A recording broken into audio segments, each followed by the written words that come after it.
আজি বনাম chicken roast. চিকেনখিনি মই ভালকৈ পখালি ল'লোঁ। তাত দিলোঁ অকণমান নিমখ আৰু অকণমান আদা নহৰু পেষ্ট। তাৰপিছত এইফালে আহি ল'লোঁ, কেৰাহীখন পাতি তেল দি ল'লোঁ। দিয়াৰ পিছত তেলখিনি গৰম হোৱাৰ পিছত চিকেনখিনি দিলোঁ। দিয়াৰ পাছতে এইফালে আকৌ পিঁয়াজখিনি কুটি ল'লোঁ এইফালে। তাৰপাছতে মই চিকেনখিনি অকণ লৰাইলোঁ। চিকেনখিনি যিহেতু বাদামী কালাৰ আহি গ'ল, মই ইমানেই চিকেনখিনি ফ্ৰাই কৰিলোঁ। তাৰপিছতে সেইফালে মই নমাই ল'ম। তাৰ চিকেন ভজা তেলখিনিতে মই এতিয়া কাটি থোৱা পিঁয়াজখিনি মই দি দিম। দিয়াৰ পাছতে যিহেতু পিঁয়াজৰ বাদামী ৰং আহি গ'ল, অহাৰ পাছত মই চিকেনখিনি তাত দি দিম। দিয়াৰ পাছত অকণমান দালচেনি দিছোঁ, অকণমান হালধি আৰু অকণমান জিৰা ধনিয়া আৰু অকণমান জলকীয়া গুড়ি দিলোঁ।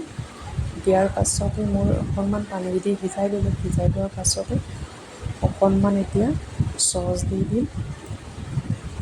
চচ দিয়াৰ পিছত অকণমান লৰাই মেলি লৈ ঢাকনাখন লগাই দিওঁ। লগাই দিয়াৰ পিছতে চিকেন এইফালে মোৰ ৰেডি। এতিয়া মই খাব ল'লোঁ। আজিলৈ ইমানেই, বাই বাই।